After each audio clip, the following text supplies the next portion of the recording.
অবাক লাগে, শাস্ত্রের কোথায় সিদ্ধান্ত আছে বলি প্রথা? দেখবেন মায়ের পুজো হয় এক এক জায়গায় বলি প্রথা, কিন্তু একটু বিচার করে দেখবেন এই প্রথাও কি করেছে? ব্রাহ্মণরা মাংস খাবে বলে এই প্রথা চালু করেছে। কি অধর্ম!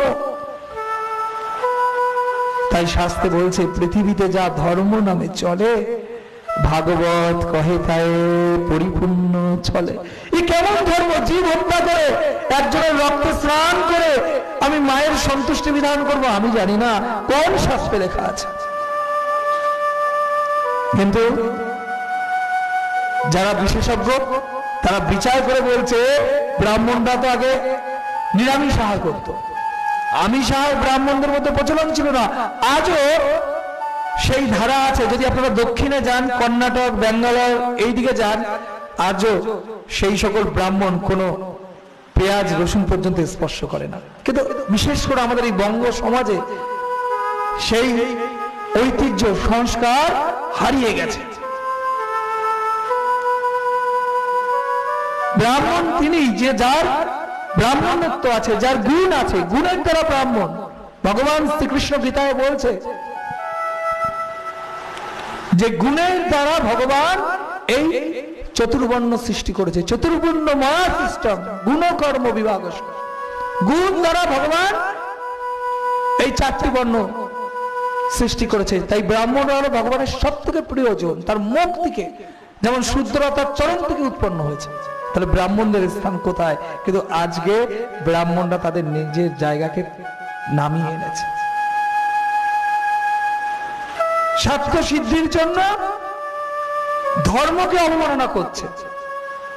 বলি প্রথা, যাতে বলি দিয়ে সেই মাংসের ভাগ পেতে পারে। বড় অদ্ভুত এই ধর্ম। কিন্তু এই সকল কিছু শাস্ত্র সিদ্ধান্ত সেই দিনে ঠিক হয়ে গেছিল, যেই দিন দক্ষ প্রজাপতির এই অনাচার ব্রাহ্মণরা মুখ বুজে সহ্য করেছিল, সেই দিন নন্দীর অভিশাপ তাদের প্রতি কাজ করছে। তাই এই অভিশাপ থেকে যদি মুক্ত হতে চাই, তাহলে হরিনামের আশ্রয়ে আসতে হবে। কারণ হরিনামের আশ্রয়ে আসলে, গোবিন্দের চরণতলে যখন আমরা আসবো, তখন আমাদের কোনো অভিশাপ, আমাদের কোনো কর্মফল, আমাদের কোনো কিছু গ্রাস করতে পারবে না। কারণ মহাপ্রভুর শিক্ষা কিবা বিপ্র কিবা নাসি, শুদ্ধ কেন নয়, যেই কৃষ্ণ তত্ত্ববেতা সেই গুরু হয়। এই হলো বৈষ্ণব সবের মাহাত্ম্য। কেন বৈষ্ণবের আমরা জয়গান করি? কারণ মহাপ্রভুর শিক্ষায় কোনো জাতিভেদ নেই। যার গুণ আছে তিনিই ব্রাহ্মণ হতে পারেন, যার গুণ আছে তিনি ভগবানের সেবার অধিকারী হতে পারেন। গুণ অর্জন করতে হবে, তাই হরিনামকে আশ্রয় করতে হবে। তা ব্রাহ্মণরা অত্যন্ত দুষ্ট হয়ে গেলেন। ব্রাহ্মণরাও তো কম শক্তিশালী নয়। ব্রাহ্মণরা দুষ্ট হয়ে কি করলেন জানেন? তারাও অভিশাপ দিতে থাকলেন। যারা মহাদেবের অনুচর হবে, সমাজ যে তারা মিশতে পারবে না, তারা গাঁজা খাবে। দেখবেন এটাও বড় অদ্ভুত। এইদিকে মহাদেবের নাম করছি, বলছি মহাদেবের ভক্ত, আবার পুজোর পিছনে গিয়ে একটু গাঁজা টান দিচ্ছি। এ কেমন ধর্ম? তাই নাকি দেখেননি? দেখেছি তো আমরা এরকম। মহাদেবের পুজো হচ্ছে, মহাদেবের জন্য উপোস করেছে। ভাবতে অবাক লাগে, সারাদিন দেবাদিদেব মহাদেবের জন্য উপোস করেছে। উপোস করে কি করছে? গাঁজা টানছে। বড় অদ্ভুত। এই যে মহাদেবের যে পুজোগুলো হয়, নীল পুজো আরো চড়ক পুজো, দেখবেন সেখানে গাঁজার ছড়াছড়ি। এ কেমন ধর্ম? মহাদেব কি এতে কখনো সন্তুষ্ট হয় না। আর দেখবেন তারা নিজেদেরকে পরিষ্কার পরিচ্ছন্ন রাখে না। দেখুন, পরিষ্কার পরিচ্ছন্ন একটা ধর্ম। আমি গায়ে ছাই মেখে থাকলাম, যদি বলে না পেলে কি দর্শনধারী, তারপর গুণ বিচারী। যদি আমি ছাই মেখে থাকি, উস্কো খুস্কো চুল করে রাখি, গাঁজা খাই, তাহলে কোনো শিক্ষিত ভদ্র মানুষ যাবে আমার কাছে? কিন্তু আজ দেখুন মহাদেবের যারা ভক্ত, মহাদেব হলো সেই পরম বৈষ্ণব, মহাদেবের ভক্ত হয়ে তারা আজকে এরকম ভাবে ব্যভিচার করছে। তারা জানে না কিভাবে ধর্ম করতে হয়, তারা জানে না কিভাবে জীবনকে চালনা করতে হয়। কিন্তু এটাও সম্ভব হয়েছে কেন? ওই ব্রাহ্মণদের অভিশাপ। তাহলে বুঝতে পারছেন, অভিশাপ আর অভিশাপেই আমাদের সমাজ চলছে। এর থেকে মুক্তির উপায় হরিনাম। যাই হোক, এরকম পরিস্থিতি। তা দক্ষ প্রজাপতিও কি হলেন? অত্যন্ত রুষ্ট হয়ে গেলেন। কিছুতেই রাগ কমছে না। মহাদেব চলে গেছে, বৈঠক শেষ হয়ে গেছে, কিন্তু দক্ষ প্রজাপতি রাগ কমছে না। সে ক্রোধবশত, হিংসা পরায়ণ হয়ে সে কিসের ব্যবস্থা করলেন? যজ্ঞের ব্যবস্থা করলেন। আপনারা তো দক্ষ যজ্ঞের কথা শ্রবণ করেছেন। হরিদ্বারের কাছে সেই দক্ষ প্রজাপতি এক মহাযজ্ঞের সূচনা করেছেন আর জগৎকে জানিয়েছেন, সকলে আমন্ত্রিত।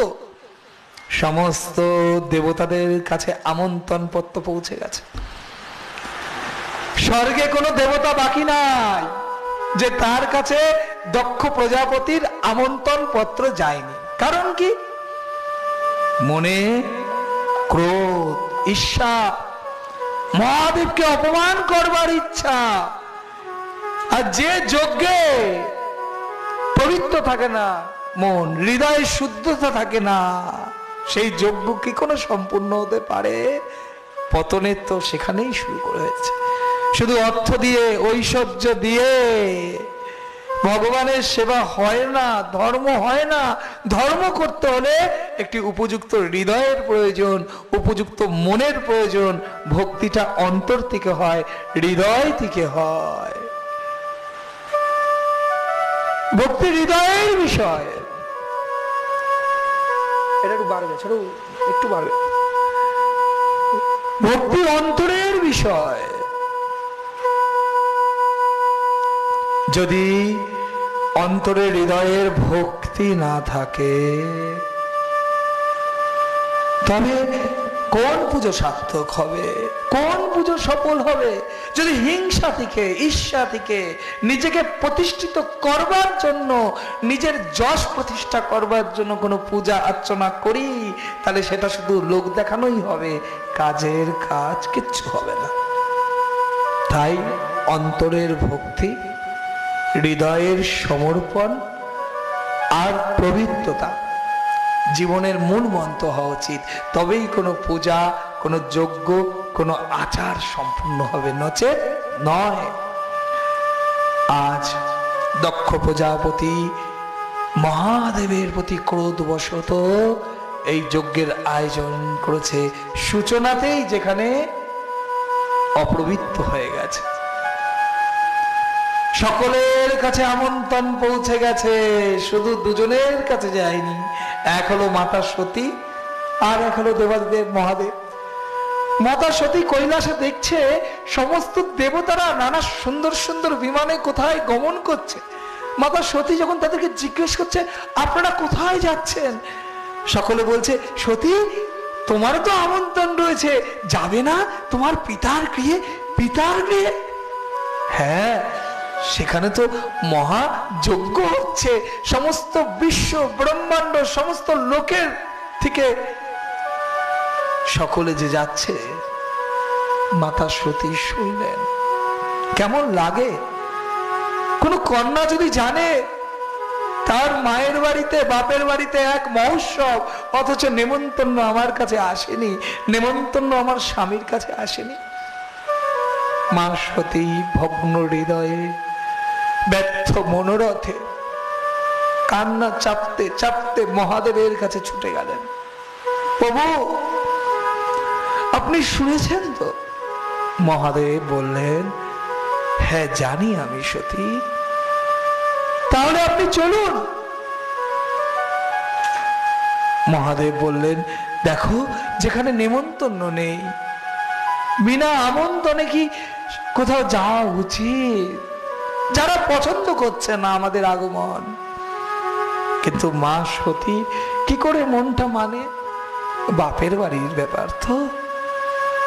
মা সতী সাময়িক ভাবে তো একটু শান্ত হলেন। কিন্তু আবার যখন বাইরে গেলেন, আবার দেখলেন সমস্ত দেবতারা, গন্ধর্ব, কিন্নর সকলে ছুটছে, আর তার মনটা মানল না।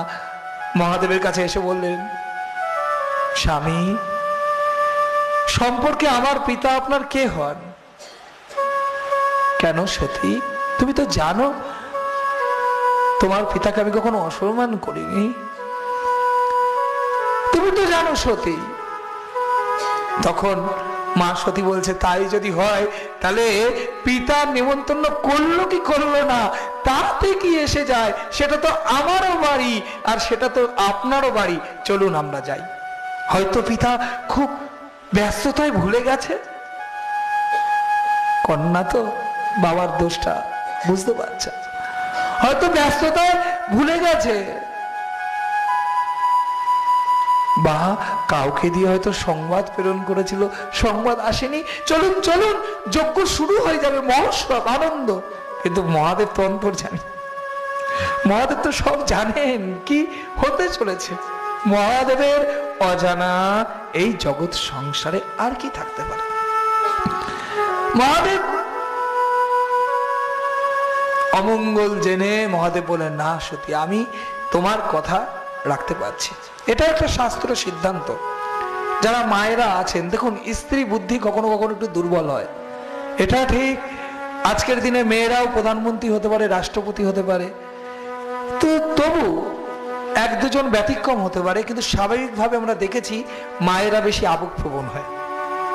এটা অস্বীকার করবার উপায় নেই, বা এটা নারী পুরুষের মধ্যে বিভেদের কথাও না। একজন মায়ের হৃদয়ে যতটা কোমলতা থাকে, যতটা নমনীয়তা থাকে, একটা পুরুষের হৃদয়ে কিন্তু সেটা থাকে না। তাই কখনো কখনো স্ত্রী বুদ্ধি দ্বারা প্রভাবিত হতে নেই, কারণ স্ত্রী বুদ্ধি আবেগ দ্বারা নিয়ন্ত্রিত হয়। কিন্তু এই জগৎ তো আবেগে চলবে না, এই জগতে কখনো কখনো বাস্তব বুদ্ধি নিয়েও চলতে হয়। আর এটাই সংসারে দেখা গেছে, যারা যারা স্ত্রী বুদ্ধি দ্বারা প্রভাবিত হয়েছে তারা কখনো মহৎ কাজ করতে পারেনি। স্ত্রীকে সম্মান করতে হবে, তাকে প্রাপ্য সম্মান দিতে হবে, তার প্রত্যেকটি কথা শুনতে হবে, অবশ্যই তাকে সেই সম্মান দিতে হবে। কিন্তু যখন বুঝবো তিনি কোনো আবেগ থেকে কথা বলছে, তখন সেই আবেগের বশবর্তী হয়ে যদি একটি পুরুষও চালিত হয়, তাহলে সেখানে কখনো মঙ্গল হবে না, সেখানে অমঙ্গলই নেমে আসবে। তাই মহাদেব জানতেন, তিনি তো আমাদের শিক্ষা দিচ্ছেন। তাই মা সতী তার এত প্রিয়জন, এত কাছের জন। আপনারা জানেন মা সতী মহাদেবের কতটুকু। ভগবতী কখনো মহাদেব ছাড়া পূর্ণ হয় না, আর মহাদেবও ভগবতীকে ছাড়া কখনো পূর্ণতা লাভ করে না। সেই প্রিয়জনের কথা আজ মহাদেব মানলেন না। মহাদেব বললেন, না আমি যাব না সতী, তুমিও যেও না। আজ তার প্রিয়তমার কথা মহাদেব মানলেন না। কিন্তু মা সতী যখন বাইরে গেলেন, তার মন অত্যন্ত চঞ্চল হয়ে গেল। এখন তার মন ঘুরে গিয়ে মহাদেবের প্রতি বিষণ্ণ হয়ে গেল। হ্যাঁ, আমার কথা শুনলে না, যেটা হয় সংসারে, ঠিক আছে, রইল ঝোলা, চললো ভোলা, হয় না, মায়ের বাড়ি চলে যায় না। আজকে তো সংসারে সংসারে একই খবর, যেখানে কান পাতবেন দেখবেন এই সংবাদ, ঝগড়া করে চলে গেছে বউ। তা এটা চলে। তা মা সতীও ঠিক আছে, তুমি যখন দাওনি অনুমতি, তোমার অনুমতি তোমার কাছেই থাক, আমি চললাম। মা সতী চলতে থাকলেন। আর মা সতী যেখানে যাচ্ছে সেখানে মহাদেবের অনুচররা কি আর বসে থাকবে? সমস্ত ভূত প্রেত রাক্ষস সব মা সতীর পিছনে ছুটছে। মা সতী যাচ্ছে, আর সেখানে এক বর্ণাঢ্য শোভাযাত্রা। মা সতী যাচ্ছে তার বাপের বাড়ি। তাই এইভাবে মা সতী এগিয়ে চলেছেন। যখন পৌঁছে গেছে, আর পিছনে সমস্ত ভূত প্রেত নৃত্য করছে। ভূত প্রেতের কাজ তো কি জানেন। তা মা সতী যখন গেছে, তার মা দক্ষ প্রজাপতির স্ত্রী, তার অন্যান্য বোনেরা অত্যন্ত আনন্দিত হয়েছে। দেবী তুমি এসেছো, এই যজ্ঞ অনুষ্ঠান অসম্পূর্ণ ছিল তোমাকে ছাড়া। স্বাভাবিক, বললাম মায়ের হৃদয় কোমল মা তো অত বিচার করে না, অত কূটনীতি তো মায়ের মনে নাই। দক্ষ প্রজাপতির মনে যেই কূটনীতি চলছে,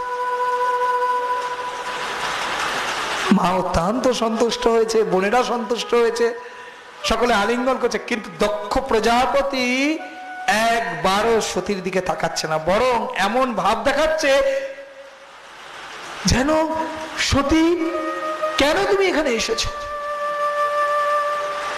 আর সেইখানে দক্ষ প্রজাপতি কি করেছিলেন, বড় অধর্ম করেছিলেন। কোন যজ্ঞের ভাগ ব্রহ্মা বিষ্ণু মহেশ্বর পায়। ওই যেদিন দক্ষ প্রজাপতি অত ক্রোধ প্রকাশ করেছিল, মহাদেব বিনা প্রত্যুত্তরে চলে গেছিল, সেদিন দক্ষ প্রজাপতি মহাদেবকে অভিশাপ দিয়েছিল যে তুমি আর কোন যজ্ঞের ভাগ পাবে না। তাই দক্ষ প্রজাপতি যে যজ্ঞ করছে, মহাদেবকে নৈবেদ্য ছাড়া, মহাদেবের নামে আহুতি ছাড়া কোন যজ্ঞ কি কখনো সম্পূর্ণ হয়েছে এই জগৎ সংসারে? কিন্তু আজ দক্ষ প্রজাপতি অহংকার বশত ভগবান শ্রী হরির জন্য আসন রেখেছে, ব্রহ্মাজির জন্য আসন রেখেছে, কিন্তু মহাদেবের জন্য কোনো আসন রাখেনি, যজ্ঞের ভাগ তাকে দেবেন। যখন মা সতী দেখলো তার পিতা, তার স্বামী মহাদেবের জন্য কোনো আসন রাখেননি, এতক্ষণ যে ভাব ছিল মা সতীর মহাদেবের জন্য আসন না দেখে অত্যন্ত রুষ্ট হয়ে গেলেন। কারণ কোন স্ত্রী হয়তো সাময়িক কোন স্বামীর সাথে ঝগড়া করতে পারে, কিন্তু স্বামীর সম্মানের থেকে বড় একজন বিবাহিত স্ত্রীর কাছে আর কিছু নয়। তার পিতা মাতাও তখন তার কাছে গৌণ হয়ে যায়, তার স্বামী তার জীবনের মুখ্য হয়ে থাকে একজন পতিব্রতা নারীর কাছে। আর যখন দেখলেন তার স্বামীর প্রতি এই অপমান, আর দক্ষ প্রজাপতি আরো ক্রোধান্বিতে জ্বলে যত রাগ ছিল এখন মা সতীর প্রতি সব বিসর্জন দিচ্ছে সমস্ত রাগ। মা সতী যখন জিজ্ঞেস করেছে কেন শিবের আসন ছাড়া, শিব ছাড়া কি কোনো যজ্ঞ সম্পন্ন হয়েছে?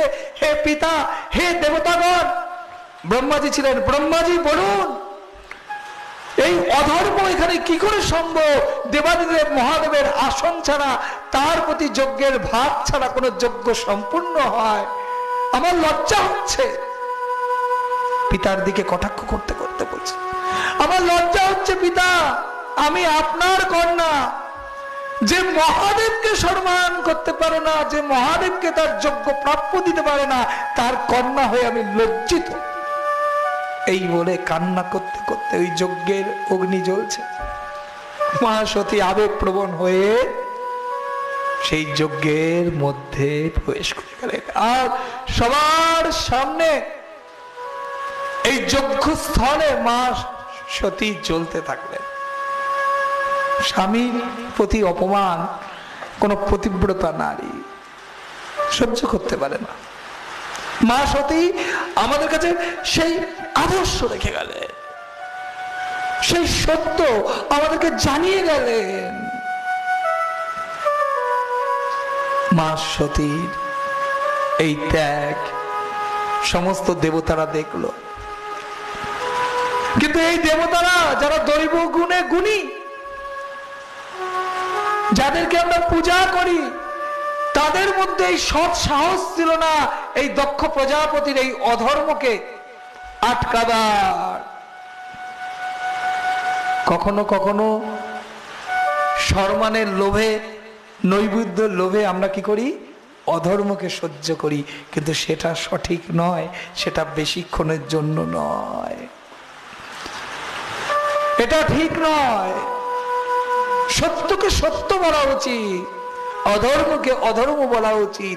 এতটুকু সৎ সাহস চাওয়া পাওয়া দিয়ে যেন হিসাব না করে ফেলি যে আমার কোথায় কি বললে আমার জায়গাটা নষ্ট হয়ে যাবে। আজ দেবতারা দৈব গুণে অধিকারী হয়েও আজ এই অধর্ম করে ফেললো, অধর্ম করে ফেললো আজ দেবতারা। আর অধর্ম করলে পাপ বাপকেও ছাড়ে না।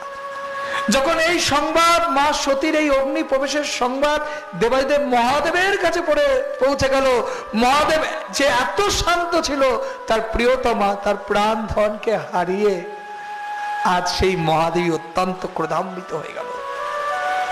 তিনি তো রুদ্র, তিনি যেমন আশুতোষ, যেমন ভোলানাথ, আবার তিনি তো রুদ্রদেব। আজ রুদ্র রূপে মহাদেব প্রকটিত হয়ে গেলেন, আর মহাদেবের ক্রোধ থেকে এক ভয়ঙ্কর এক পুরুষের সৃষ্টি হয়ে গেল, দেখতেও অবিকল মহাদেবের মতো। আর সে তাণ্ডব নৃত্য করছে, সে মহাদেবকে প্রণাম করলো। মহাদেব বললে, তোমার নাম বীরভদ্র। যাও, কি আদেশ মহাদেব? যাও যাও, এই দক্ষ যজ্ঞস্থলে গিয়ে সব লন্ডভন্ড করে দাও, দক্ষকে উপযুক্ত শিক্ষা দাও। আর বীরভদ্র সমস্ত সেই রাক্ষস খক্ষস সকলকে নিয়ে সেই দক্ষ প্রজাপতির যজ্ঞস্থলের দিকে যাচ্ছে। সমস্ত দেবতারা দেখছে, সমস্ত আকাশ আজ কালো মেঘে ঢেকে গেছে, চারিদিকে রণহংকার। কোন জায়গায় এক বীর পুরুষ আর সমস্ত কিছুকে আজ তছনছ করে দেবে। দেবতারা ভয়ে কাঁপতে থাকলো। এইবার দেবতারা উপলব্ধি করছে এ বড় অধর্ম হয়ে গেছে। দেবতারা উপলব্ধি করছে আমাদের বড় অধর্ম হয়ে গেছে, আমরা অন্যায়কে সহ্য করেছি। মা সতীর এই অগ্নিতে প্রবেশ আমরা মুখ বুজে দেখেছি, এইবার আমাদের আর নিস্তার নাই, আর আমাদের নিস্তার নাই। কিন্তু বলেছিলাম কাল, কোনো কিছু কাজ করার আগে ভাবতে হয়। কোনো কিছু কাজ ভুল করার পর ভাবলে তখন শুধু পস্তানোই থাকে, তখন শুধু দুঃখই থাকে, লাভ কিছু হয় না। আজ দেবতারা দেখছে সেই রণহুঙ্কার দিয়ে বীরভদ্র আসছে। ধর্মরাজ তার দেবতার সৈন্য দিয়ে চেষ্টা করলো ঠেকাতে, কিন্তু যেখানে দেবাদেব মহাদেবের শক্তি থাকে সেখানে কে কাকে পরাজয় করতে পারে। বীরভদ্র সমস্ত দেবতাদের এমন প্রহার করতে শুরু করলো, আর বীরভদ্র সেনারা সমস্ত দেবতারা পলায়ন করে, রণভূমি পলায়ন করে সব পালিয়ে গেল। ব্রাহ্মণরা বাধা দেওয়ার চেষ্টা করলো, ব্রাহ্মণদের অবস্থা খারাপ করে দিল। যে সকল ব্রাহ্মণ সহ্য করেছিল, চোখের সামনে এই সতীর অগ্নিতে প্রবেশ দেখেছিল, বীরভদ্র তাদের চোখ কানা করে দিল, চোখ উপড়ে ফেলে ফেললো। এইভাবে এক ধ্বংসযজ্ঞ করছে, সমস্ত যজ্ঞস্থল ধ্বংসে পরিণত হয়ে গেছে। দেবতারা চারিদিকে পলায়ন করছে, এই কোন শক্তি, কে রক্ষা করবে? শ্রী হরি করে কান্না করছে। কিন্তু ভগবান এই অধর্ম সহ্য করবে কি করে?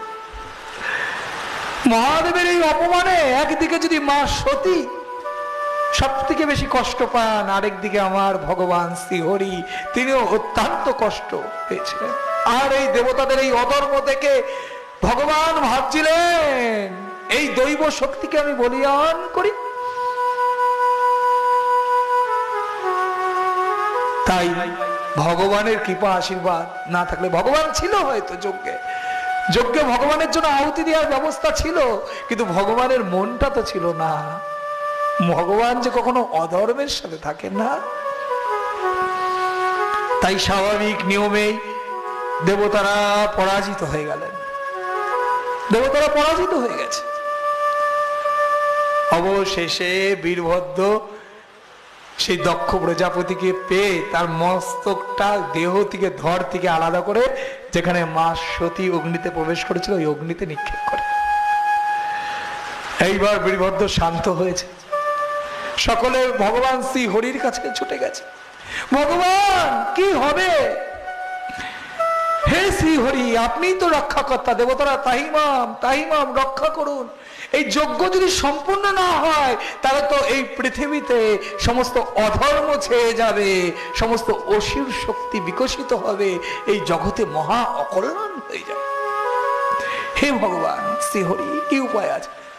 ভগবান বললেন, দেখো আমারও কিছু করার নাই।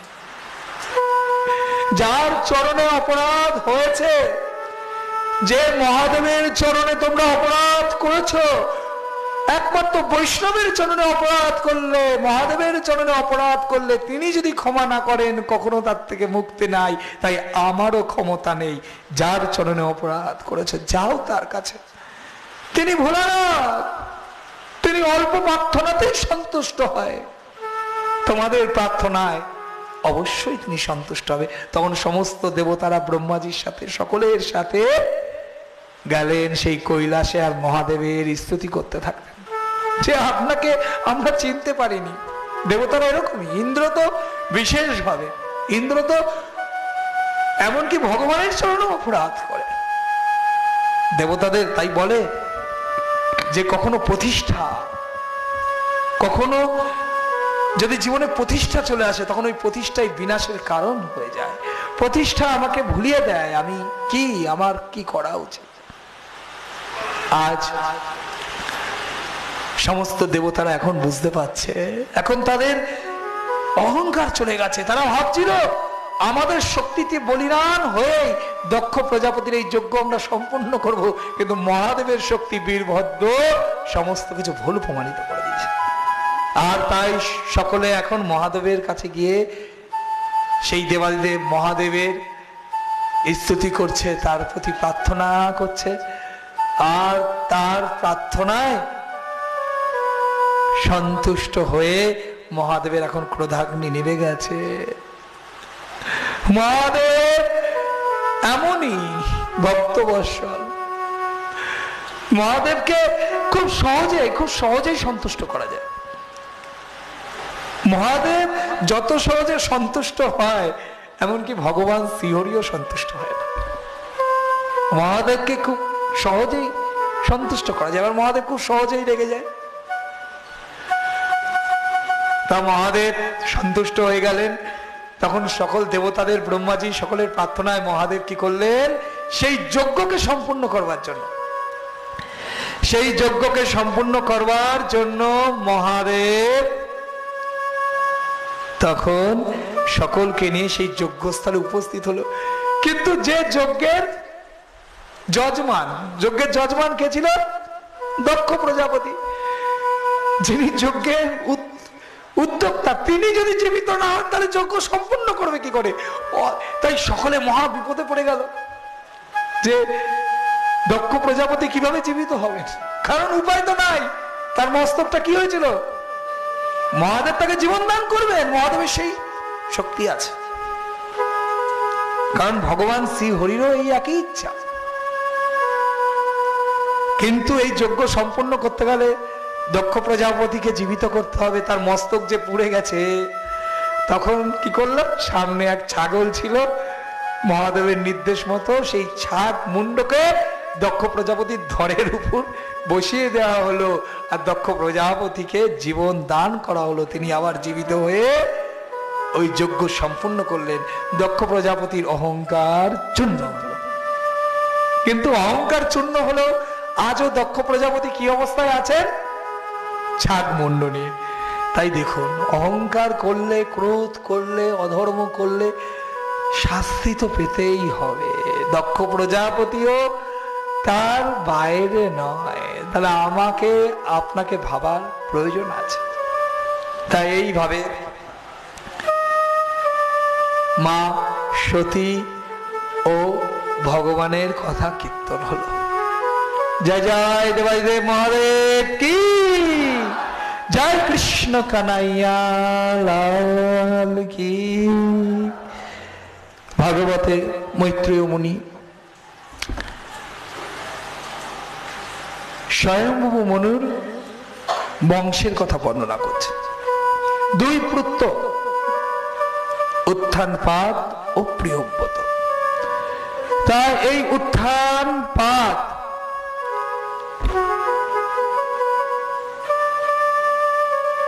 বিশেষ ভগবত ভক্ত রাজা ছিল। তার দুই পুত্র ছিল, এক পুত্র ধ্রুব, এক পুত্র উত্তম। তা বিশেষ করে ধ্রুব মহারাজ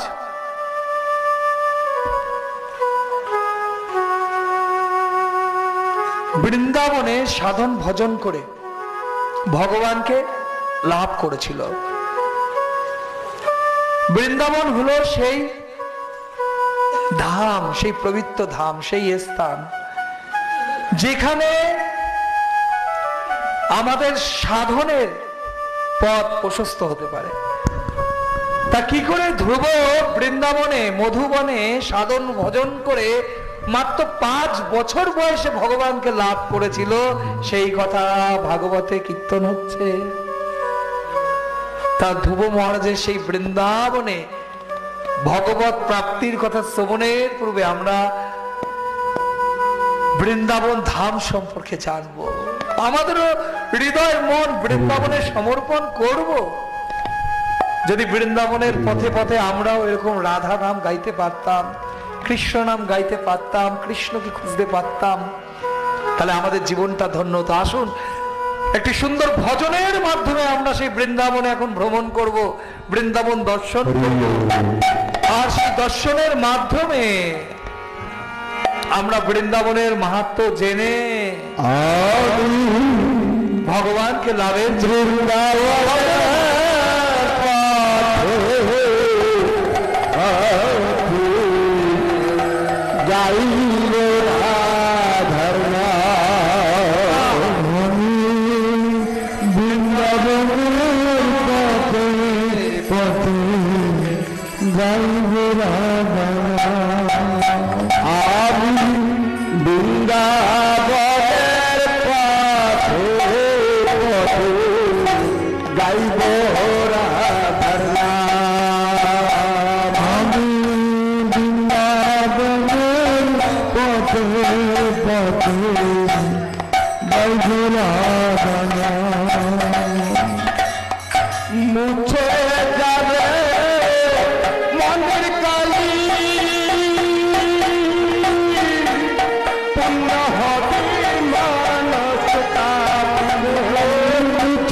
कन्हैया लाल की।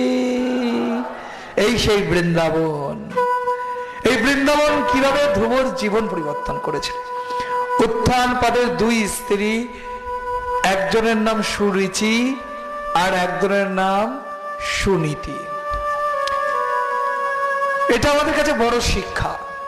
আমরা সাধারণত রুচির পেছনে ছুটি, সুন্দরের পেছনে ছুটি, কিন্তু ছোটা উচিত নীতির পেছনে। কিন্তু উত্থানপাদের সুরুচি স্ত্রী এত সুন্দরী, আজ মহারাজ উত্থানপাদ ধর্ম ভুলে গিয়ে ওই সুরুচির প্রতি অত্যন্ত আসক্ত হয়ে গেছে। আর তার বড় স্ত্রী সুনীতির স্থান দিয়েছে রাজপ্রাসাদের বাইরে এক কুঠিরে। সুনীতির পুত্র ধ্রুব আর সুরুচির পুত্র উত্তম। উত্তম ছোট। একবার উত্থানপাদ রাজকার্যে যুদ্ধের কাছে বাইরে গেছে। অনেক দিন ধরে দুই পুত্র পিতার স্নেহ থেকে বঞ্চিত, তা আজ উত্থানপাদ ফিরে এসেছে। স্বাভাবিকভাবেই দুই পুত্র অত্যন্ত ব্যাকুল পিতার স্নেহ পাবে বলে। ধ্রুব যখন এই সংবাদ শুনলেন, কারণ তার মা তো রাজপ্রাসাদের বাইরে কুঠিরে থাকতে, উত্থানপাদ নীতি ভুলে গিয়ে সুন্দরের পিছনে ছুটেছে। কিন্তু সুন্দর শুধু বাহ্যিক সুন্দর দিয়ে হয় না, সুন্দরটা যে নীতির সৌন্দর্য চাই, সৌন্দর্যটা যে অন্তরের সৌন্দর্য চাই। যার মনটা সুন্দর তিনিই সুন্দর। কিন্তু সুরুচি তার বাহ্যিক সৌন্দর্যের গর্বে উত্থানপাদকে মোহিত করে প্রভাবিত করেছেন, যাতে তার বড় স্ত্রীকে তিনি যোগ্য সম্মান না দেন। তা ধ্রুব সেই রাজপ্রাসাদের বাইরে থেকে যখন শুনলেন পিতা এসেছে, অত্যন্ত প্রবল আগ্রহে ব্যাকুল হয়ে ছুটতে ছুটতে পিতার সিংহাসনের কাছে এসেছে। আর তখন উত্তানপাদ সুরুচির পুত্র তার ছোট পুত্র উত্তমকে কোলে বসিয়ে আদর করছে। আর ছোট্ট ধ্রুব, তার বয়স কত? 5 বছর। ধ্রুবরও তার পিতার স্নেহ লাভের অত্যন্ত প্রত্যাশা হলো। তিনিও ছুটে এসে বালকের যেমন বাল্য সুলভ আচরণ, কোন অনুমতির অপেক্ষা করলো না, সে তো তার পিতার কাছে যাবে। সে ছুটে এসে পিতার আরেক উরুতে বসেছে, আর পাশেই দাঁড়িয়েছিল সুরুচি। এমন ভাবে এক ছোট্ট ধ্রুবকে ধাক্কা মেরেছে, ছোট্ট ধ্রুব ছিটকে পড়ে গেছে। আজ উত্থানপাত কিছু বলছে না, কারণ তিনি যে সুরুচির প্রতি আসক্ত হয়ে ধর্ম নীতি ভুলে গেছেন, সুনীতিকে ভুলে গেছেন। ছোট্ট ধ্রুব পিতার এই আদর থেকে, স্নেহ থেকে বঞ্চিত হয়ে কান্না করছে, কিন্তু সুরুচির মন গলানো গেল না। সুরুচি ছোট্ট ধ্রুবকে বলল যে ছোট্ট ধ্রুব এখনো কোনটা ঠিক কোনটা বেঠিক বোঝেনি। 5 বছরের বালকের হৃদয়টা কতটাই না প্রবৃত্ত হয়। আজ সুরুচি তাকে বলছে, ধ্রুব তুমি এই পিতার আদর পাওয়ার যোগ্য না। তুমি যদি উত্তমের মতো ভাগ্য করতে, তাহলে তুমি পিতার স্নেহ পেতে। তুমি যাও। ছোট্ট ধ্রুব মায়ের এই কঠিন কঠিন কথাগুলো, এই কূটনীতির কথাগুলো বুঝতে পারল না। সে তাকিয়ে রয়েছে। সুরুচি তাকে আরো বলল, ও তুমি পিতার আদর পেতে চাও? যদি পিতার আদর পেতে চাও তাহলে তুমি যাও, ভগবান শ্রীহরির তপস্যা করো, তাকে সন্তুষ্ট করে পরের জন্মে আমার গর্ভ থেকে উদিত হও, তাহলে তুমি পিতার স্নেহ পাবে। দেখুন, আজ উত্থানপাদের সামনেই সুরুচি এই অধর্ম করে বসল। তার সতীনের প্রতি ক্রোধবশত আর ছোট্ট তার পুত্র সম ধ্রুবর প্রতি এই আচরণ করলো। ধ্রুব কান্না করতে করতে সেই রাজপ্রাসাদ ত্যাগ করে মায়ের আঁচলে মুখ লুকিয়ে মাকে বলছে, মা দেখছে তার এত ফুলের মতোই সুন্দর পুত্রটি আজ কান্না করছে। মা বুঝতে পারছে কিছু হয়েছে। বলো পুত্র, বলো কি হয়েছে? ধ্রুব মায়ের আঁচলে মুখ লুকিয়ে বলছে, মা বিমাতা, তাও জানতো না বিমাতা কাকে বলে। জানে, ধ্রুব জানে সুরুচিও তার মা, সুনীতিও তার মা। আজ মা আমাকে কি বললো, কি বললো, সমস্ত কথা যখন বললো, দেখুন সুনীতির কি শিক্ষা। সুনীতি পারত তার ছোট্ট শিশুর মধ্যে হিংসা জাগিয়ে তুলতে, পারত সুরুচির প্রতি সেই বিদ্বেষের কথা বলতে, কিন্তু মাতা সুনীতি বলল, ধ্রুব তোমার বিমাতা তো ঠিক কথাই বলেছে, এ তো সঠিক কথাই বলেছে ধ্রুব। এই সেই ভগবান শ্রী হরি, সমস্ত দেবতারা, সমস্ত মহাত্মারা যার চরণ তলে বসে প্রার্থনা করে, এমনকি মা লক্ষ্মী যার পদতলে বসে যার চরণ সেবা করে আর শ্রী হরির স্মরণে থাকে। ধ্রুব বিমাতা তো ঠিক কথাই বলেছে, ভগবান শ্রীহরির সাধন ভোজন করলেই তো সবকিছু লাভ হয়। ছোট্ট শিশুকে সান্ত্বনা দিচ্ছে। কি বলবে, বলবে কি সেই সংসারের কূটনীতির কথাগুলো? ছোট্ট এই ছেলের মনে কি বিষ ঢালবে? না, বললেন বিমাতা ঠিকই বলেছে ধ্রুব। আর ধ্রুবর মাথায় এই কথাটা ঢুকে গেল, ও এটাই সত্যি, ভগবান শ্রীহরিকে সন্তুষ্ট করলে সব পাওয়া যায়। আমি আমার ভাইয়ের মতো আদর পাবো, আমি আমার বিমাতার দিকে যে তিরস্কার পেয়েছি সেটা পাবো না, আমি ওই আসনে বসতে পারবো। মাতা সুনীতি এত কিছু বুঝতে পারেনি। এমনকি সুরুচিও যে বলেছে সে তো তার সতীনের প্রতি ক্রোধান্বিত হয়ে বলছে, সেও ধ্রুবকে ভালোবাসতো, কিন্তু সেও বুঝতে পারেনি, উত্থানপদও বুঝতে পারেনি। কিন্তু সংসারে এমন অনেক ঘটনা হয়ে যায় মা, মুখ বুজে থাকলে তখন সেটা অন্যায়কে সহ্য করা হয়ে যায়। অন্যায় দেখলে বলতে হয়, অন্যায়কে সহ্য করতে নেই। অন্যায় করাও যেমন অন্যায়, অন্যায়কে সহ্য করাও অন্যায়। উত্থানপাদ আজ সেই অন্যায় করলো, কিন্তু পুত্রকে সে কম ভালোবাসে না। সেই রাতে ধ্রুব আর থাকতে পারলো না, সে মাকে জিজ্ঞেস করেছিল, মা ভগবান শ্রীহরি কোথায় থাকেন, কি করে তাকে সাধন ভোজন করতে হয়?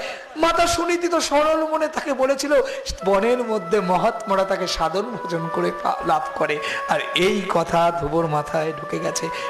মাঝ রাতে ধ্রুব ঘর ছেড়ে, সংসার ছেড়ে, পঞ্চবর্ষীয় ভাল লোক ওই ধ্রুব সাধনের পথে সেই বনের মধ্যে চলে গেল। গভীর জঙ্গল, ভয়ঙ্কর ভয়ঙ্কর পশু, শুধু মনে একটাই ভাব, আমি হরি ভজন করব। ভগবান চঞ্চল হয়ে গেল, ভগবানের সিংহাসন কেঁপে উঠল। নারদকে বলল, নারদ দেখো দেখো, এই পঞ্চবর্ষ বালক আমার ভক্ত, আমার জন্য অন্বেষণ করতে করতে সমস্ত প্রাণের ভয় ভুলে গিয়ে আজ বৃন্দাবনের পথে পথে ঘুরে বেড়াচ্ছে। দেখো নারদ। কিন্তু নারদ জানো তো আমি ধ্রুবর কাছে যেতে পারছি না। নারদ মুনি বলছে, কেন? ভগবান বলছে, নারদ ধ্রুবর যে মনো ইচ্ছা, যে সাধন করবে, যে বর লাভ করতে চায়, আমি কি করে পূর্ণ করব? যদি গুরুদেবের কৃপা না থাকে, গুরুদেবের আশ্রয় না থাকে, সদ্গুরুর চরণ তলে পতিত না হয়, তাহলে তো আমি পারবো না। যাও নারদ, এটা একটা শিক্ষা। একা একা সাধন ভজন হবে না। ধ্রুবর কতটা সমর্পণ ছিল! 5 বছর বয়সে সে সমস্ত বন্ধন ছেড়ে আজ কৃষ্ণ ভজনের জন্য, গোবিন্দ লাভের অভিলাষে বনে চলে আসলো। কিন্তু ভগবান ধরা দিতে পারছে না, কারণ সদ্গুরুর আশ্রয়ে যে আসেন। তাই গুরুকরণ, গুরুর আশ্রয় থেকে, গুরু তত্ত্বের মধ্যে থেকে, গুরু পরম্পরায় থেকে সাধন ভজন এগিয়ে নিয়ে যেতে হয় মা। তাই যারা এখনো গুরুদেবকে গ্রহণ করেননি, তাদের চরণে এই প্রার্থনা থাকবে, সময় নষ্ট করবেন না। সাধনের পথ গুরুদেবের কৃপা ছাড়া হয় না। তাই সদ্গুরুর আশ্রয়ে আসুন। তবে আজকে জগৎ সংসারে যেমন অনেক মুখ আছে, অনেক মুখোশও আছে, গুরুর অনেক ছড়াছড়ি আছে, কিন্তু সদ্গুরু কোথায় পাওয়া যায়? কে সদ্গুরু? তার আচরণ দেখে, তার কার্য দেখে বিচার করে নেবেন আপনারা।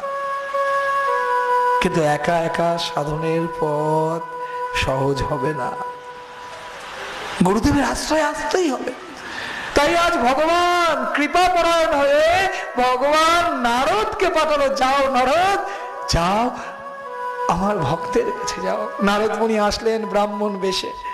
ধ্রুবকে বলছে, ধ্রুব তুমি কোথায় আছো? না, আমি ভগবান শ্রী হরিকে লাভ করতে চাই। আপনি কি জানেন ভগবান শ্রী হরিকে কিভাবে পাওয়া যায়?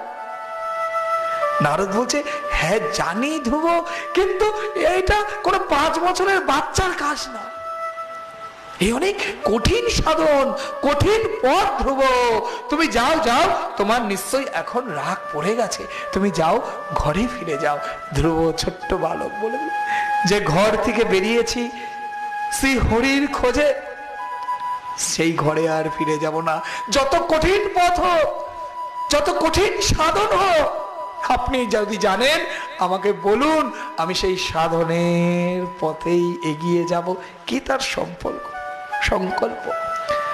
নারদ মুনি টলাতে পারলেন না। যখন টলাতে পারলেন না, তখন নারদ মুনি বলল, যাও যমুনায় স্নান করে আসো। ধ্রুব, আমি তোমাকে সেই পরম মন্ত্র প্রদান করব, যা উচ্চারণ করতে করতে, জপ করতে করতে তুমি ভগবান শ্রী হরিকে লাভ করবে। আর সেই বৃন্দাবনের মধুমন যারা গেছেন, ধ্রুব যমুনায় স্নান করে আসলেন, আর নারদ মুনি তাকে সেই পরম মন্ত্র প্রদান করলেন, যেটা আমরা সর্বদা কীর্তন করি ভাগবতে। সর্বদা ওম নমো ভগবতে বাসুদেবায়। ধ্রুব এই মন্ত্র উচ্চারণ করো আর ভগবানকে সন্তুষ্ট করো। ধ্রুব নারদ মুনির থেকে বিদায় নিয়ে তার থেকে মন্ত্র নিয়ে সেই মধুবনে কঠোর সাধনের পথ শুরু করলো। প্রথমে মাসে 3 দিন পর পর কিছুমাত্র কদবেল আর বদ্রী ফল গ্রহণ করে সাধন করত। তার পরের মাসে 3 দিনটা 6 দিন হয়ে গেল।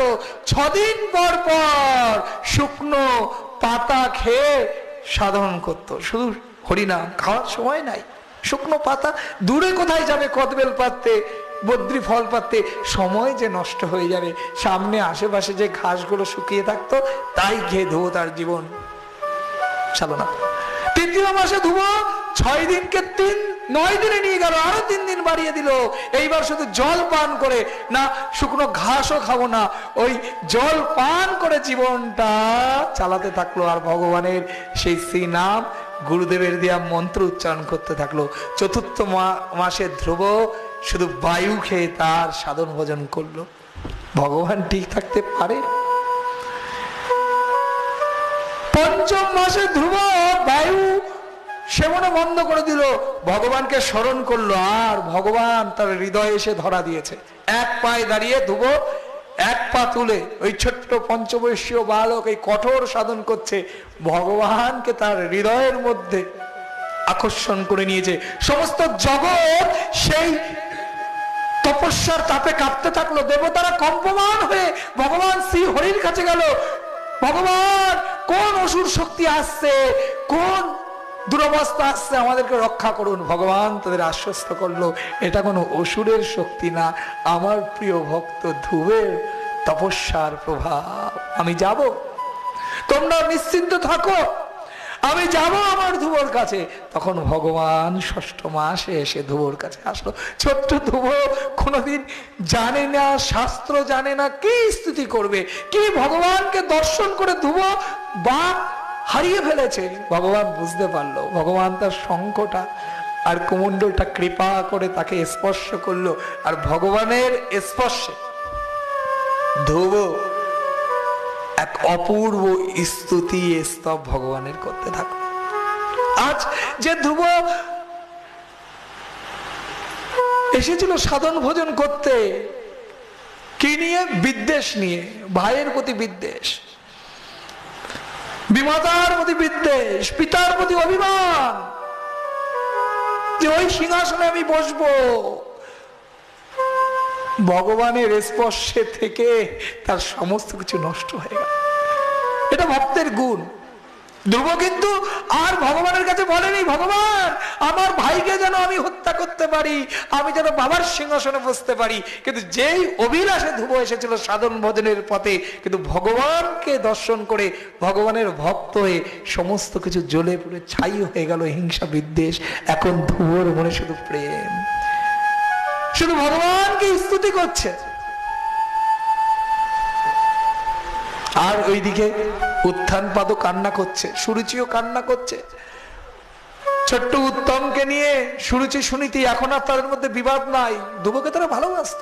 ধ্রুবর খোঁজে 2 মাতা এখন ছুটছে। নারদ মুনি তাদের খবর সংবাদ পৌঁছে দিয়েছিল। সবাই ধ্রুবের অপেক্ষায় রয়েছে। আর এদিকে ধ্রুব ভগবানকে দর্শন করে ভগবানের স্তুতি গাইছে। ভগবান তাকে বলল, ধ্রুব তুমি 36,000 বছর রাজত্ব করবে, আর তারপর তোমার জন্য আমি ধ্রুবলোক দিয়ে দেবো, যেটা বৈকুণ্ঠ লোকের সমতুল্য।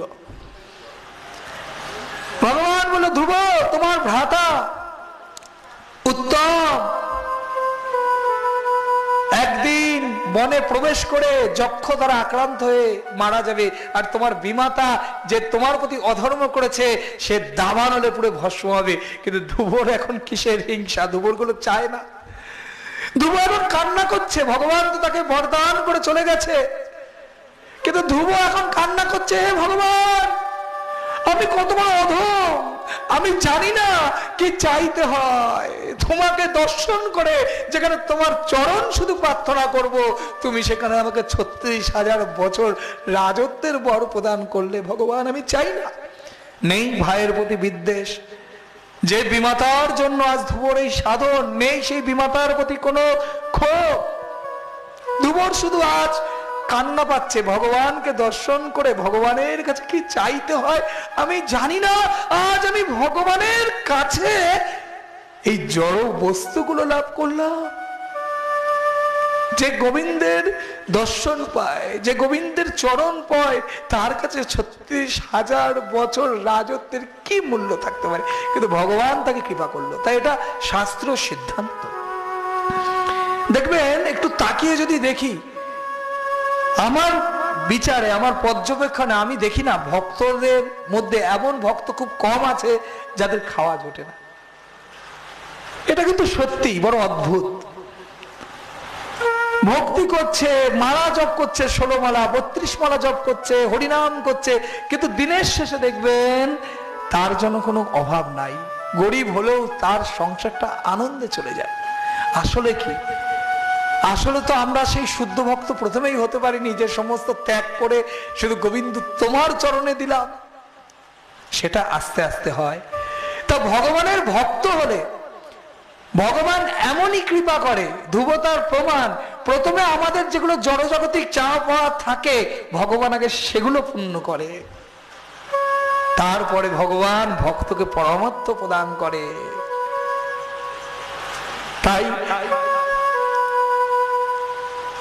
এটা যদি আমরা লক্ষ্য করি, দেখি যারা ভগবানের শরণে যায় তারা কখনো দুঃখে থাকে না। আমি ভাবছি যে ভগবানের নাম করলে আমার ব্যবসা নষ্ট হয়ে যাবে, আমার এটা হয়ে যাবে, আমার অর্থ থাকবে না, কিন্তু আমি না চাইলেও কৃষ্ণ ঠিক পূরণ করে দেবে। কৃষ্ণ কখনো তার অভাব রাখবে না। আমরা মহাপ্রভুর লীলাতেও দেখেছি, শ্রীবাস ঠাকুরকে মহাপ্রভু আশীর্বাদ করলো। শ্রীবাসের যে সমর্পণ, যে সংকল্প, যে বিশ্বাস দেখে মহাপ্রভু বলল, শ্রীবাস তুমি কোনোদিন ভাতের অভাব হবে না, ডাল ভাতের অভাব তোমার জীবনে হবে না। শ্রীবাস দেখুন সারাদিন কীর্তন করত, কিন্তু কোনোদিন শ্রীবাসের সংসারে অভাব থাকে। আজ ধ্রুবর মনে হচ্ছে এই জড় সংসারে আমি কি চাই? আমার কোনো রাজত্ব চাই না, কোনো প্রতিষ্ঠা চাই না, গোবিন্দ তোমার চরণে থাকতে চাই। কিন্তু ভগবান কি করলো? ধ্রুবকে ৩৬,০০০ বছর রাজত্ব দিল, এবং তারপরে কি দিল? ধ্রুবলোক। তাহলে বুঝতে পারছেন, তবে শুধু কামনা বাসনার জন্য ভক্ত হওয়া কখনোই উচিত না। কিন্তু ভগবান আমাদের মনের অগোচরে, মনি কোঠায় যদি কোনো কামনা বাসনা সুপ্ত থাকে, ভগবান তার ভক্তকে পূরণ করে দেয়। ধ্রুব তার প্রমাণ। তা ধ্রুব যখন আসলেন, তার বিমাতাই সবার আগে তাকে কোলে তুলে নিলেন। সমস্ত দেশ বিদ্বেষ ভুলে গেছে। তা কালের প্রভাবে ধ্রুব খুব সুন্দরভাবে রাজত্ব করে ৩৬,০০০ বছর। তা একদিন ভগবানের কথা তার কখনো ভুল হতে পারে না। আজ তো ধ্রুবই তার ভ্রাতাকে, উত্তমকে লালন পালন করেন। আজ তো আর কোনো বিদ্বেষ নাই। একদিন উত্তম বনে গেছে, এক যক্ষ দ্বারা আক্রান্ত হয়ে মৃত্যুবরণ করেছে। আর সেই শোকে তার বিমাতা বনে গিয়ে দাবানলে অগ্নিতে ভস্ম হয়ে গেছে। আর ধ্রুব ভাইয়ের প্রতি প্রেমবশত অত্যন্ত ক্রোধান্বিত হয়ে গেছিল।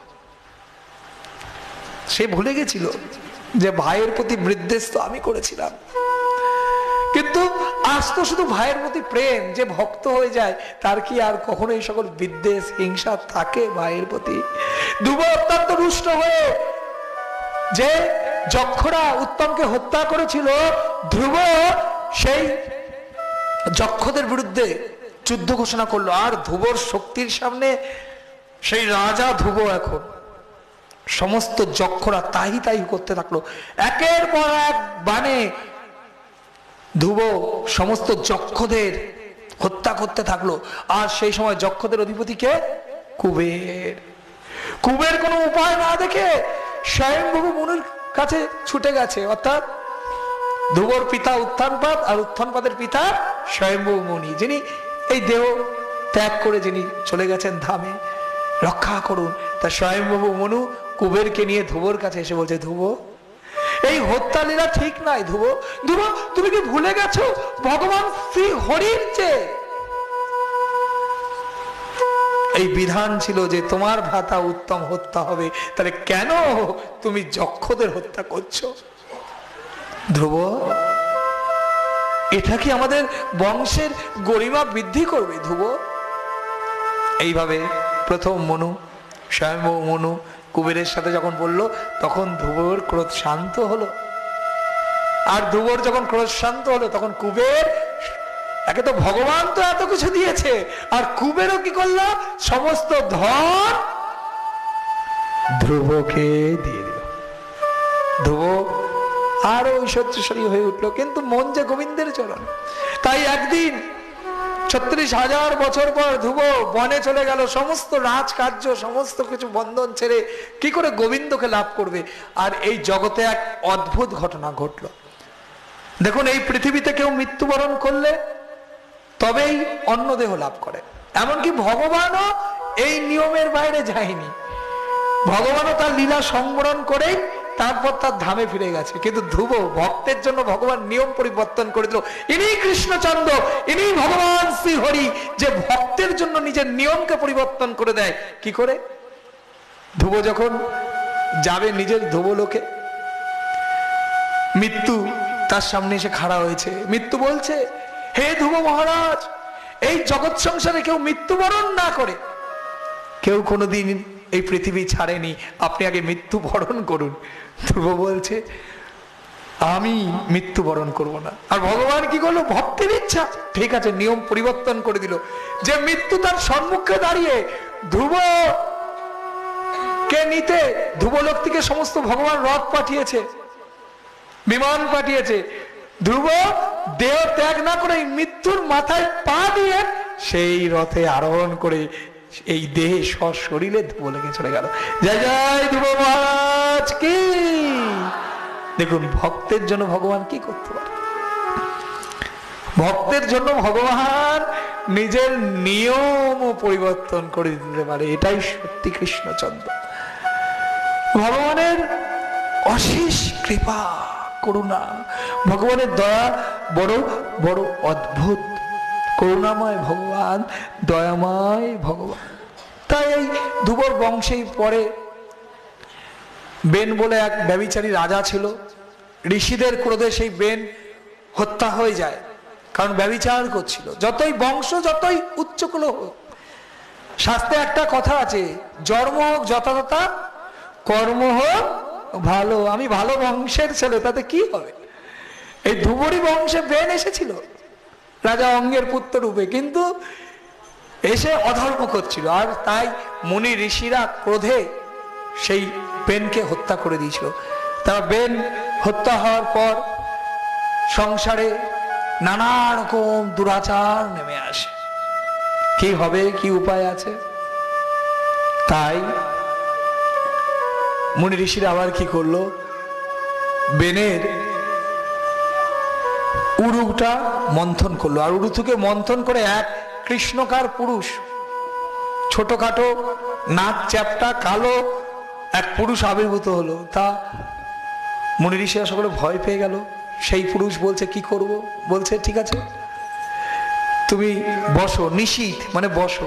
সেই থেকে তারা নাম হয়ে গেছে নিষাদ। বলছে, যাও বনে চলে যাও।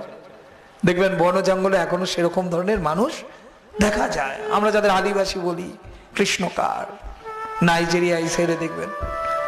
তারপরে ব্রাহ্মণরা কি করলো, কি উপায়, সেই বেনের দু হাত মন্থন করতে থাকলো। দু হাত মন্থন করায় সেখানে ভগবানেরই এক রূপ পৃথু মহারাজ আবির্ভূত হলো।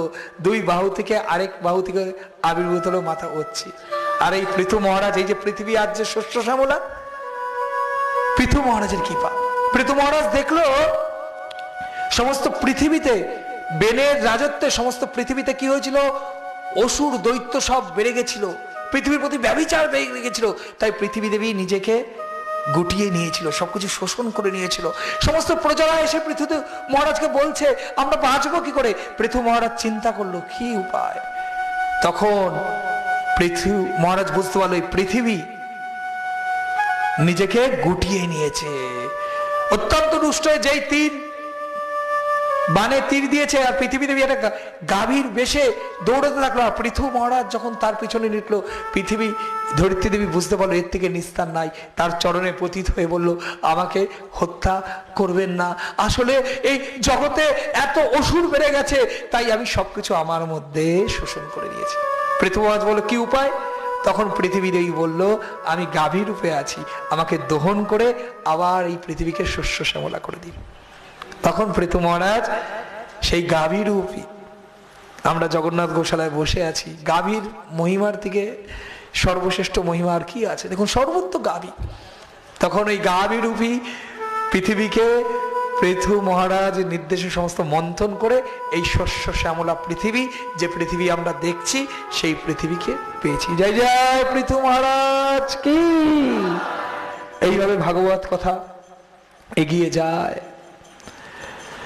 একবার রাজা প্রাচীন ভবিষ্যৎ, তিনি প্রচারগণের পিতামহ, তিনি কি করেছেন? সারা জীবন সকাম কর্ম করেছেন, যজ্ঞ করেছেন, অনেক বলি দিয়েছেন। তা অধর্ম করলে যদি অন্তরে কিছুটা ধর্ম থাকে, এটাও একটা ধর্ম, বলি দিচ্ছে এই দিচ্ছে, কিন্তু পরে অনুতপ্ত হয়। আজ ওই প্রাচীন ভবিষ্যৎ অনুতপ্ত হয়ে ভাবছেন আমি আমার জীবনে কোন সাধনকে অবলম্বন করে এই মনুষ্য দেহ ত্যাগ করব। আর সেই সময় নারদ মুনি এসেছেন। নারদ মুনির চরণ তলে পতিত হয়ে বলছে হে নারদ মুনি কৃপা করুন, বলুন কোন সাধনের পথ আছে, আমি তো অত্যন্ত ভীত। নারদ মুনি বলছে উপরে তাকাও। যেই প্রাচীন ভবিষ্যৎ উপরে তাকিয়েছে, দেখছে যে সকল পশুদের ওই যজ্ঞে বলি দিয়েছিল, দেখুন বলি কত ভয়ঙ্কর, কেউ এই ভুল করবেন না। যে সকল পশুদের বলি দিয়েছিল সমস্ত পশুগুলো রক্ত চক্ষু নিয়ে তাকিয়ে আছে। নারদ মুনি বলছে দেখো দেখো, আর প্রাচীন ভবিষ্যৎ এদিকে তাকিয়ে দেখছে সকলে যেন তাকে গিলে খেতে আসছে। সে কান্না করেছে, ভয় পেয়ে গেছে, মুখ লুকাচ্ছে। হে নারদ মুনি, এদের ক্রোধ থেকে আমি কিভাবে বাঁচবো? নারদ মুনি বলল ভুলে গেলে সেই দিনগুলো যখন ওই প্রাণগুলো কেড়ে নিয়েছিলেন? আজ ওরা অপেক্ষা করছে তোমার মৃত্যুর পর তোমার প্রাণটা কেড়ে নেবে। এটা আমাদের শিক্ষা। আজ আমি কোনো জীবকে হত্যা করতেই পারি, আমি মনুষ্য হয়েছি, আমার বিশেষ শক্তি প্রভুত্ব, আমি কোনো জীবকে হত্যা করলাম, কিন্তু পরে যদি ওই জীবটা আমার মতো মানুষ হয় আর আমি যদি একটা ছাগল হই, সেদিন তো ওই প্রতিদানটা আমার প্রতি নেমে আসবে। সেদিন কি হবে? আজ মুরগি কাটতে বড় আনন্দ হয়, ভালো লাগে, গর্ব হয়। কালকে যদি আমি মুরগি পাই, মুরগি জন্ম পাই, সেদিন কি হবে? কারণ জীবন তো অনিশ্চিত, জানি না মা এই জন্মে যা আছি পরজন্মে কি হব। আজকে যে রাস্তার ছাগল হয়েছে, মুরগি হয়েছে, মাছ হয়েছে, কুকুর হয়েছে, একদিন তো সেও হয়তো মানুষ ছিল, তার তো প্রাণ আছে, তাকে মারলেও তো তার ব্যথা লাগে, তার রক্ত বেরো, তার ক্ষুধা পায়, সেও তো বংশবৃদ্ধি করে। আত্মা তো সবারই আছে, আমিও পেয়েছি জীবন, কিন্তু এই মানুষ হওয়ার গর্বটা কতক্ষণ? 70 বছর, 80 বছর, শাস্ত্রীয় সিদ্ধান্ত অনুযায়ী হলে 100 বছর, কিন্তু একদিন তো চলে যেতে হবে। সেদিন যা অধর্ম করেছি, জীব হত্যা করেছি, তার থেকে কি নিস্তার পাবো? আজ দেখুন নারদ মুনি রাজা প্রাচীন ভবিষ্যৎকে এই সত্য জানিয়ে দিল। প্রাচীন ভবিষ্যৎ কাঁপতে থাকলো, কি হবে? তখন নারদ মুনি তাকে একটা উপাখ্যান বলল, শোনো পুরঞ্জনের কথা। পুরঞ্জন আর অভিজ্ঞাত বলে দুই বন্ধু ছিল। তা পুরঞ্জন একদিন অভিজ্ঞাতকে বলে, বন্ধু আমি একটু নগর পরিক্রমা করে আসি, একটু ঘুরে আসি। তার মনে ইচ্ছা হচ্ছে নগর ভ্রমণ করবার। অভিজ্ঞাত তাকে বললেন যাও।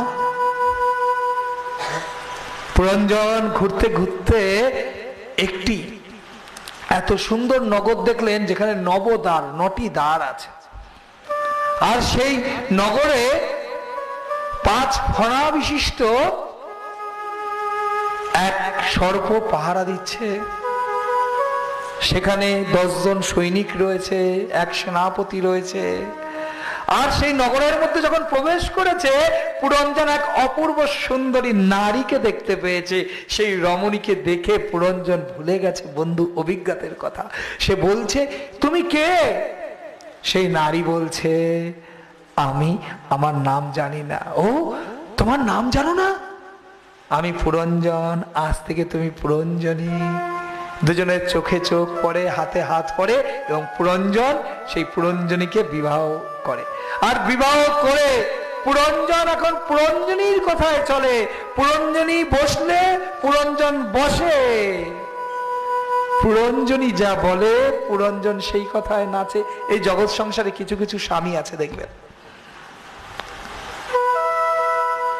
স্ত্রীর কথায় যাকে বলে ওঠা বসা, সেটা সর্বদা ঠিক নয়। কখনো কখনো নিজের স্বতন্ত্রতা, নিজের কথাও যদি ভুলে যায়, তার মানেই না যে স্ত্রীকে অসম্মান করব। কিন্তু পুরঞ্জন যতটা করা উচিত তার থেকে অনেক বেশি মোহগ্রস্ত হয়ে গেছিল। সারাদিন শুধু পুরঞ্জনীর কথা ভাবে, পুরঞ্জনী ছাড়া পুরঞ্জন আর কিছুই ভাবতে পারে না।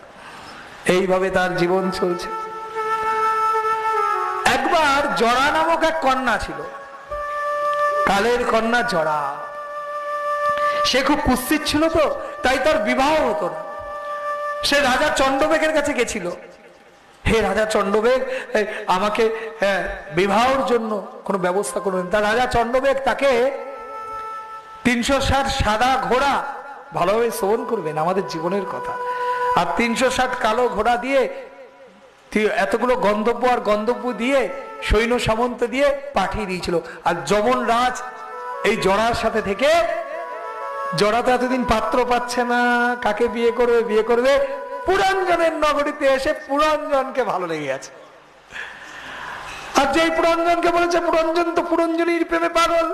আর স্বাভাবিক, পুরঞ্জনীর প্রেমে পাগল না হলেও কোনো স্বামীর তো সেটা করা উচিত না।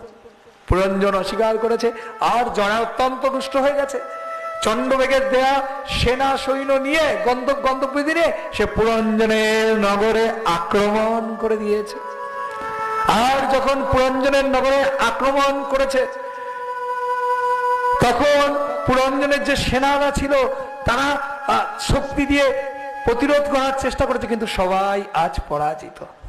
যে পঞ্চ ফণাযুক্ত সাপ ছিল, সে অনেক চেষ্টা করলো যুদ্ধ করার, কিন্তু আস্তে আস্তে সেও নিস্তেজ হতে থাকলো। এই মতো অবস্থায় শেষে পুরঞ্জন যুদ্ধ করছে।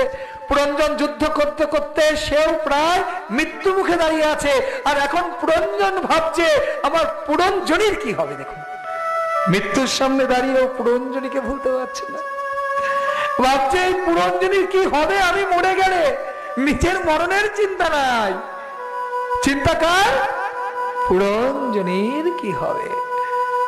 এইভাবে যখন সে মৃত্যু বরণ করলো, ভগবান কি বলেছে শ্রীমদ্ ভগবদ গীতায়, অন্তকালে চমামি গো শরণ মুক্ত কলে পরম যা প্রৈতি সমদ্ভবং জাতি নাস্তত সংশয়। তো এটাই শাস্ত্রের সিদ্ধান্ত, মৃত্যুর সময় যে যেটা স্মরণ করবে তাকে সেই জন্ম পেতে হবে। আজ পুরঞ্জনীর কথা চিন্তা করতে করতে পরের জন্মে পুরঞ্জন কি হয়েছে, স্ত্রী জন্ম লাভ করেছে। আর স্ত্রী জন্ম লাভ করে মলয়ধ্বজ রাজাকে বিবাহ করেছে। রাজা রানীর সংসার। একদিন এই রাজা কি হয়, মৃত্যুবরণ করেন। আর সেই সময় সতীদাহ প্রথা ছিল। তা পুরঞ্জন এখন তো স্ত্রী হয়েছে, রাজকন্যা, রাজরানী, সেও ঠিক করলে স্বামীর সাথে সহমরণ যাবে। সে কান্না করছে ওই মলয়ধ্বজ রাজার জন্য, রাজা আপনি আমাকে ছেড়ে চলে গেলেন, আপনার জন্য আমি সহমরণ যাব। যখন সহমরণে যাচ্ছে, তখন সেই বন্ধুর নাম কি ছিল, অভিজ্ঞাত। অভিজ্ঞাত এসে হাজির হয়ে বলছে, পুরঞ্জন পুরঞ্জন পুরঞ্জন। তো সেই স্ত্রী তো তাকাচ্ছে না, কি পুরঞ্জন পুরঞ্জন ডাকছে। সে এখন কি স্ত্রী, তার তো আগের জন্মের কথা মনে নাই, সে যে পুরঞ্জন মনে নাই, বন্ধুর কথাও মনে নাই। একটু ফিরে তাকিয়ে দেখছে, হ্যাঁ ডাকছে। অভিজ্ঞাত বলছে, তোমাকেই ডাকছি। আমাকে? আমি তো পুরঞ্জন নই। অভিজ্ঞাত বলছে, তুমি ভুলে গেছো তোমার স্বরূপ, কিন্তু আমি জানি, আমি তোমাকে মনে করাচ্ছি। তখন সেই স্ত্রী স্তব্ধ হয়ে গেছে। আর অভিজ্ঞাত এসে তাকে তার পূর্ব জন্মের কথা বললো। আরে তুমি পুরঞ্জন মনে নেই আমার সাথে তুমি ছিলে, ভুলে গেছো?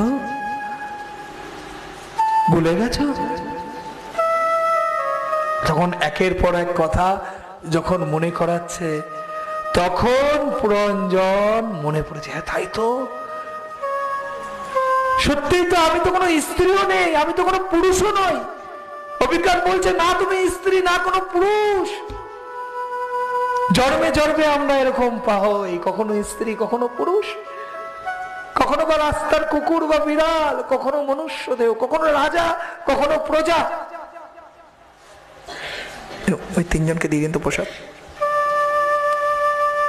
ওখান দিয়ে দেবেন, ওরা জয়পুর যাবে, ওই দিক দিয়ে ডেকে নিন। তা এটাই আমাদের স্বরূপ, এটাই আমাদের স্বরূপ।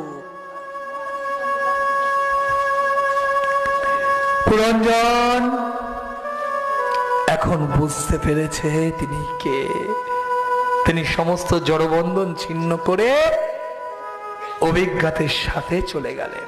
তা কেন নারদ মুনি এই উপাখ্যান বললেন? এটা আপনার জীবনের কথা, এটা আমার জীবনের কথা, এটা আমাদের সবার জীবনের কথা। কে পুরঞ্জন? পুরঞ্জন আমি, আপনি, আমরা সবাই জীবাত্মা। আর কে অভিজ্ঞাত? অভিজ্ঞাত হলো পরমাত্মা, ভগবান। আমরা সবাই ভগবানের অংশ ছিলাম। ভগবান শ্রীমদ্ ভগবত গীতায় বলছে, মামে বংশ জীবলোক জীবভূত সনাতন, ওই জীবকুল আমার অংশ। আমরা সবাই অমৃতের সন্তান ছিলাম। কিন্তু আত্মা কি করেছে? পরমাত্মাকে ভুলে গিয়ে, আমার একটু ভোগ বাঞ্ছা করার ইচ্ছা হয়েছিল, তাই আমার মনে হয়েছিল যদি একটু মানব জন্ম পাই।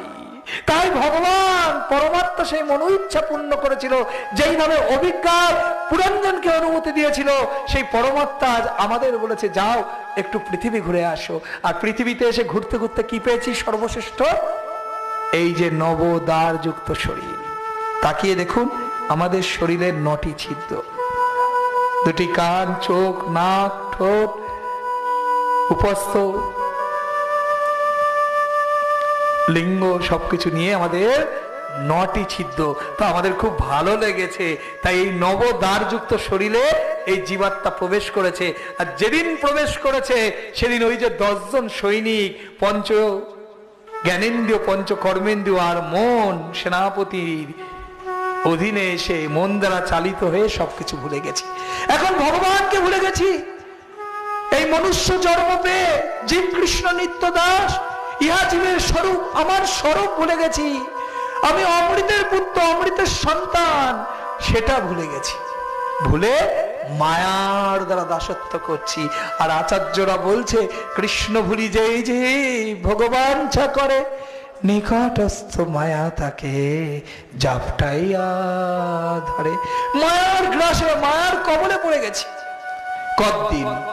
কতদিন এই অহংকার?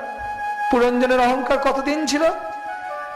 এই শরীরের অহংকার, আমি যুবক, আমি কৌশল, বেশি দিন না।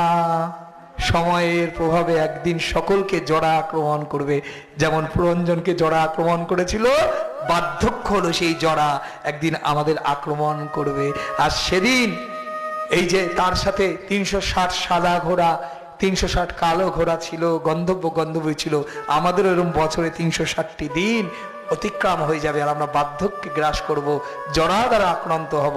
সেদিন জীবনটা চলে যাবে। এইভাবে ভ্রমণ করতে করতে পুনরূপী জন্ম, পুনরূপী মরণ, পুনরূপী জননী জঠর শয়ন, এই জন্ম মৃত্যুর চক্রে ঘুরতে ঘুরতে একদিন ক্লান্ত হয়ে যাব, কিন্তু কৃষ্ণকে লাভ করতে পারবো না। যদি কোনোদিন সাধন ভজনের পথ থাকে, যদি সাধু গুরুর কৃপা থাকে, সদ্গুরুর কৃপা থাকে, সেদিন সাধনের মার্গটা জানতে পারবো। সেদিন আবার সেই পরমাত্মা কৃপা করবে, জীবাত্মা আবার পরমাত্মার কাছে, অমৃতের পুত্র অমৃতের কাছে ফিরে যাবে। এটাই আমাদের জীবন। মা এই জীবন পেয়ে, এই নবদ্বার যুক্ত শরীর পেয়ে ভুলে গেছি। যেভাবে পঞ্চ ফণাযুক্ত সাপ ওই নগর রক্ষা করছিল, তেমনি পঞ্চবায়ু আমাদের শরীরে যতক্ষণ আছে ততক্ষণ জীবন আছে। যখন বায়ু, প্রাণবায়ু, শেষ বায়ু চলে যাবে, তখন আমি একটা জড় বস্তুতে পরিণত হব। সেদিন আমার গতি ওই শ্মশান 250 গ্রাম ছাইতে পরিণত হবে। তাই সাধু সাবধান, আপনারা সকলে সাধু মহাত্মা। এই যে আজকে এত বৃষ্টি বিঘ্নিত দিন, আমি ভাবতে পারিনি আপনারা এতজন আসবেন, এত ঝড় বৃষ্টি। ঠিক যখনই অনুষ্ঠান হবে তখনই ঝড় বৃষ্টি, কিন্তু সমস্ত প্রতিকূলতা অতিক্রম করে আপনারা সেই সাধুজন, সেই মহাত্মাজন এখানে এসেছে। তাই আপনাদের এই সাধুর জীবনকে সার্থক করুন। আর যেন আরেকটি জন্মের জন্য অপেক্ষা করতে না হয়।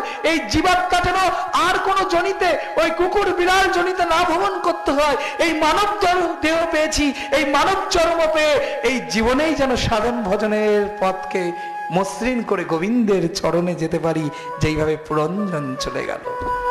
জয় জয় কৃষ্ণ কানাইয়া লাল কি জয়, ভাগবত কথা অমৃত কি। আজকের কথা পুরঞ্জনের কথা দিয়ে আমরা এখানে বিশ্রাম দেব। আগামীকাল আমরা স্বয়ংভূ মনুর আরেক পুত্র প্রিয়ব্রতর বংশের কথা শ্রবণ করব। তা আপনারা